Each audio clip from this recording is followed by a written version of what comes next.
嗨，这里是 Dimi Studio。那我们今天要来开箱4把来自 Eastop 东方鼎的半音阶口琴。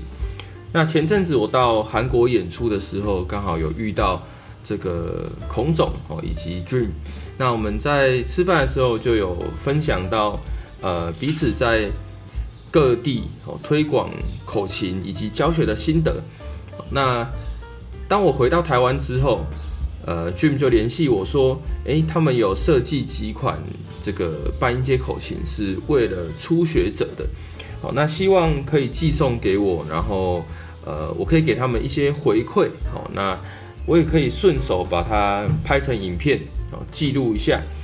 好，那我们今天就来开箱这4把半音阶口琴。东方的半音阶口琴，它的产线我并不是很了解。那我也是第一次使用他们的口琴，好，所以我暂时先不去查它的价钱，也不知道它是为了什么样族群去设计的，所以我们就一把一把来开箱，然后体验。好，第一把是这个 Foreigner 2.0， 好，那大部分的人应该是把它翻译成先行者，先行者 2.0。好，那我们就来开箱咯。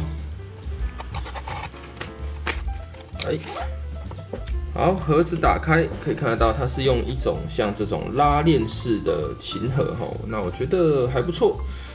拉链式的琴盒对于新手来讲确实蛮友善的，比较不会摔到，然后琴盒就打开来。好，口琴打开，好，里面有一块布，然后一张纸，那这个很基本的配备，那我们主要还是来测试一下口琴。好，口琴的本身完全新的，来听一下按键声。我觉得顺畅度，然后声音我也觉得还可以，那可能上点油应该会好一点。好，试一下。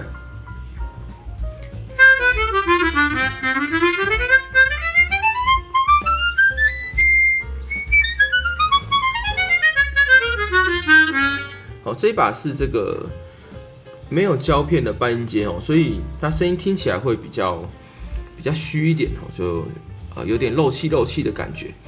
好，快速给大家看一下外观。这是上盖板的部分，然后下盖板，好，下盖板，然后后面的字样，好 ，Eastop， 好。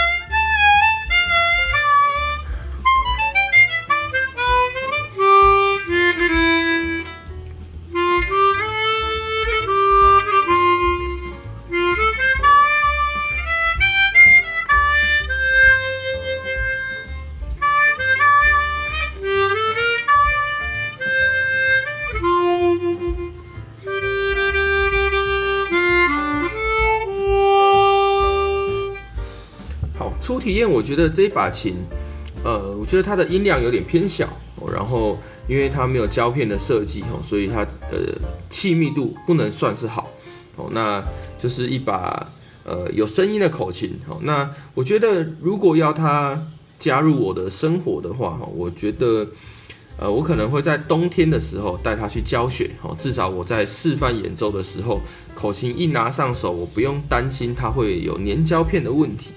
OK， 好，第一把琴我们先放旁边。好，第二把琴是这个 King Dream， 好，给大家看一下。纸盒的包装，然后外观上它看起来好像比较像是这个类似270Honor 270的这个外观。好，那我们先打开来看一下。好，内部的琴盒，好，长这个样子。好，那它也是用一个拉链式的设计，那我个人觉得这个还 OK。好，口琴打开来，里面有一个纸包住它，那一样有布跟说明书。好，那我就先放旁边。好，一样给大家先看一下外观。黑色盖板，我个人其实蛮喜欢这种黑色盖板的，因为我觉得比较独特一点。好，然后后半段的地方，好，琴的底部。好，一样按键试一下，然后给大家听一下声音。这个按键声稍微小一点，但一样不到非常顺，所以我觉得需要使用的话，还是要上个油哈。好，试一下。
这把琴呢、我觉得它的主要的问题还是在，就是它的按键开箱的这个初体验还是太慢了，它会有一个弹回来会有一点慢，就是会有一点两段式的这种感觉，然后这把琴吹起来是有胶片的，我们确认一下，它确实是有胶片的，然后气密度我也觉得还好，就是没有到我所认知我觉得 OK 的气密度。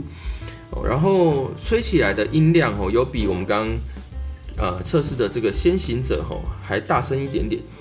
然后手感的话，我觉得它在琴身后半段的处理，我觉得没有到很细致，所以就是会有一点点卡到我的虎口，手的虎口的这种感觉。当然，如果你握后半段的握底部这个地方的话是没有问题的，但是因为12孔口琴，我比较习惯握在角落的地方，所以会有一点点不顺手。然后盖板的话，我觉得摸起来质感也都还可以，就是一个初学琴该有的样子。然后间距有一点小，所以刚刚在做一些比较大音量的断音的时候，会觉得声音塞住了，所以这个也是需要调。如果我们需要大量使用它的话，好，那我们先不拆，我们就继续往下一把开。好，接下来应该是他们最近发表的这个梦想者 2.0， 好，给大家看一下。然后它的盒装的另外一面是白色的，好，白色的。那我拿到的应该是黑色的版本，是这一把黑色的版本。好，那我们就开箱。哇，很贴心哦，里面有一个零件盒，小小的零件盒，里面有很多零件，供你替换哈。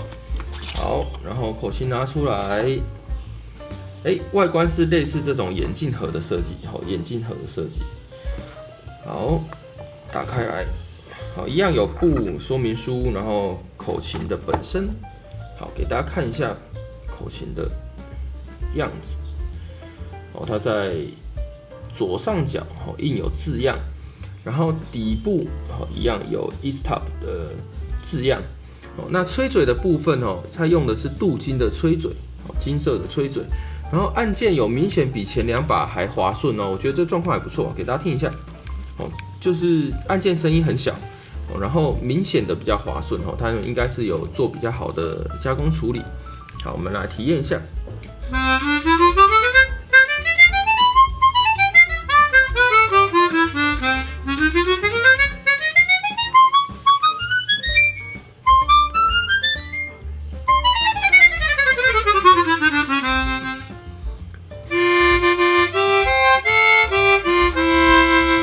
好，这把琴还不错，就是在一吹下去的时候，你就可以明显感觉到比前2把琴好，比先行者、比这个 King Dream 还好蛮多的哈。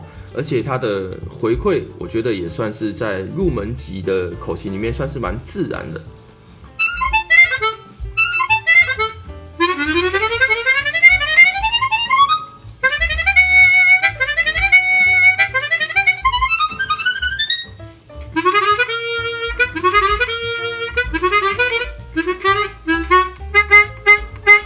好，这个间距有点小。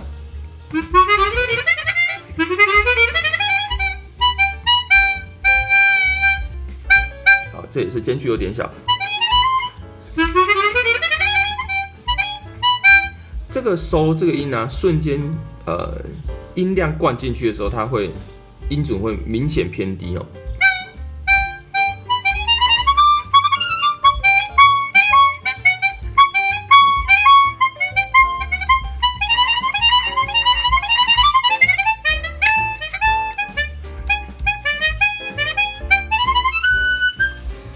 好，我觉得这把琴的气密度哦，这个确实比前面2把琴都还好哦。当然，它有一些簧片就是在快速吹奏的时候，它会闭簧哦，所以这个主要是间距上的问题哦。我们如果要大量使用这把琴，我们需要调整它哦，调到适合我个人使用的间距。哦，那胶片部分刚刚有听到，像这个拉的这个胶片声，它在非常快速的交替下，它会来不及盖回去，所以就会有啪啪啪的这个声音。哦，然后我记得中间的低音部分有这个收，哦，它也是有闭簧，中间也是。好，所以他们有几个簧片的间距不是很平均哦，但我觉得可以调。好，那对于我来说，一把琴值不值得继续讨论它的音色或者是演奏性，它必须要先满足一个条件，就是它的气密度要好。好，当口琴的气密度到达一定的水准之上之后，我们才有办法去调整它，去评论它的音色，评论它的操控性。主要是因为如果它气密度不好，它的气吹进去10分，但是它只有5分作用在簧片或者是这把口琴里面，好，那剩下5分浪费掉，那这些东西就不值得讨论哦，因为这个漏气的琴哦，它就是没办法很忠实的反映出你吹进去的气息以及你嘴腔的变化。好，所以如果要我使用一把琴，并且长时间的拥有它的话，我觉得气密度一定是我的首要考量。那我觉得这一把梦想者 2.0 的目前的气密度就是我可以接受的。好，那如果需要再调整的话，我觉得这一把是明显比前面2把琴更值得去调整的哈。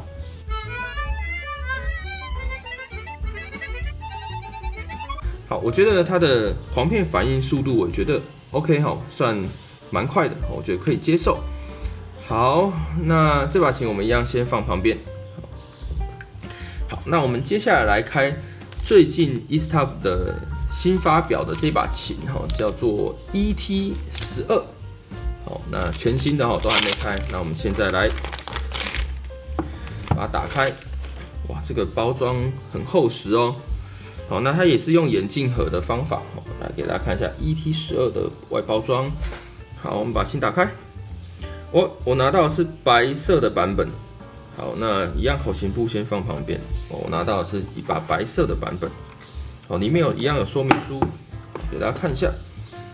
好，琴的部分，然后后端的撑片。好，那这个就像是 Honor 的这个 CX12 的设计哈。那我们先来体验一下。这个按键头它是做弧形的，它不是像其他的是做圆的，它是内凹的弧形。好，在这个地方它会比较扣合手指一点。好，然后给大家听一下按键声。好，然后看是不是一样是可以把它拆出来的哈。然后里面在琴身的地方也是有加了一个金属的垫片。然后弹簧，这个弹簧是怎么弄的？这个弹簧，它弹簧是坐在左边的地方。好，我们试一下。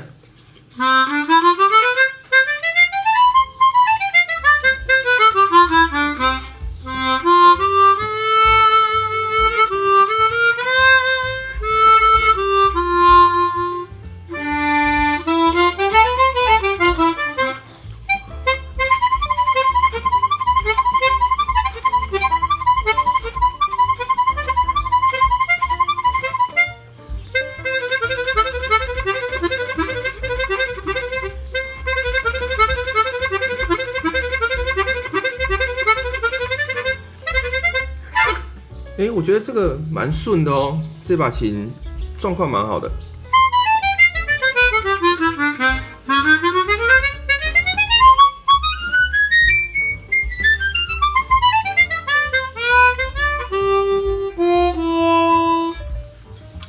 我初次的感觉，我觉得它的琴身的后半端好像比奥丁窄，就是比奥丁的这个开口更窄一些，所以它在做手正音的时候好像比较顺。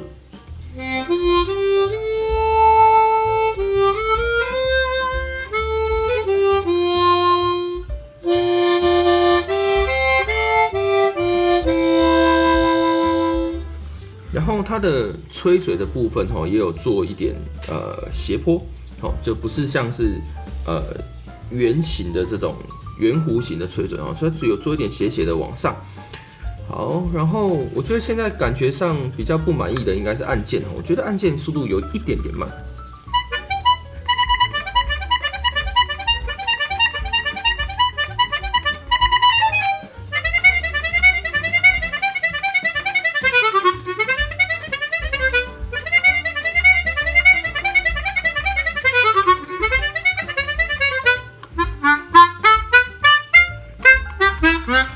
间距有点不平均，但是我觉得，整体的吹感是好的，就是它簧片给你的反应速度，然后它的气密度，我觉得整体都是好的。好，我们快速来拆一下，因为这个设计就是方便拆但是我觉得它不太方便维修。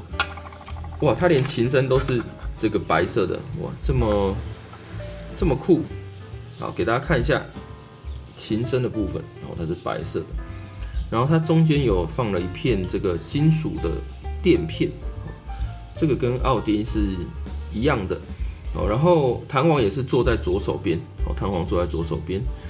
然后确实，我们看内部的话，它的簧片的间距是不平均的，好，这个如果要长期使用的话，我觉得也是需要调整。好，我们先把它装回去，等到我们有时间再来，慢慢的把它调整好。好，先装回去。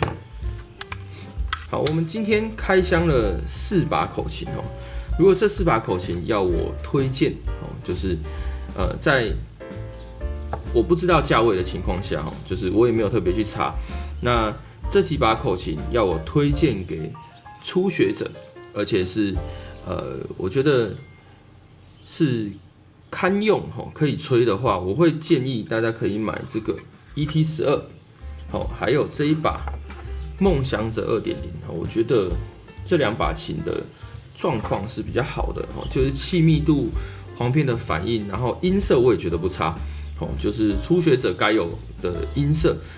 那这2把琴我觉得可以用，然后先行者这把琴，因为它是没有胶片的设计，所以这把琴我觉得冬天练口琴还可以，但是如果你要它长期使用，我觉得不太行。然后这一把King Dream 我也是类似的感觉，就是我觉得它的气密度不够好，所以对于初学者来讲，他音量吹不大声，他也没有办法感受到他自己嘴型错导致音色怪怪的这个问题。OK， 好，那我们在收到东方鼎口琴之后的简短开箱，我们就先到这边。好，那未来如果我有在长期使用它，再继续拍一些影片来跟大家分享一下之后的使用心得。好，那这支影片先到这边了，这里是 D Min Studio， 我是大明，我们下次见，拜拜。